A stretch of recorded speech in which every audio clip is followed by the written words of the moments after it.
Hello ভাই brother, সবাই কেমন আছেন? আশা করি সবাই অনেক ভালো আছেন। আমিও অনেক ভালো।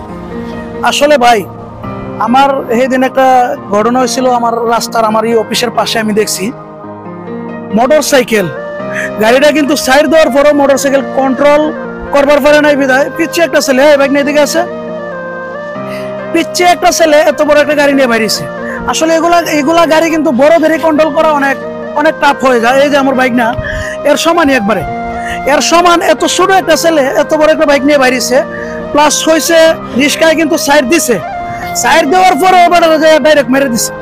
মারার কারণটা হয়েছে একটাই, ওই এই রাস্তা হয়েছে পাবলিক প্লেস রাস্তা, এর মধ্যে পাবলিক আছে, যেহেতু রাস্তা দিয়ে হাঁটাচলা করে, এনে এত জুড়ে এত হাই রিক্সে এত টান দেওয়ার আমি মনে করি না। যে একটু হাই রিক্স কমে, এই যে যেমন ধরেন এই যে গাড়িটা টান দিয়ে গেছে, ওরা কিন্তু ফাঁকা রাস্তা পাইয়া চাই যে 100-100-এর উপরে উঠে টান দিবার। আরে ভাই, একটা জিনিস মাথায় রাখবা, যে কোনো সময় যে কোনো একটা দুর্ঘটনা হতে পারে।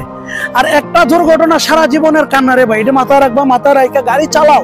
আমি বলতেছি না যে গাড়ি চালাও না, গাড়ি চালাও, মাথায় রাখবা যে ফ্যামিলি আছে, পোলাপান আছে, বাচ্চা কাচ্চা আছে, মা বাবা আছে, সবকিছু মেনটেন করে গাড়িগুলো চালাইবা। নিজের মনে করে চালাইবা, যাতে কোনো দুর্ঘটনা না হয়।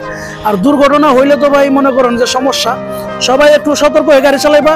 সবাইকে এটাই বলবো ভাই, গাড়ি ফাঁকা রাস্তা পাইলে যে টান মারবা, এটার থেকে বিরত থাকবা। সবাইকে ধন্যবাদ, সবাইকে আসসালামু আলাইকুম, সবাই ভালো থাকবে।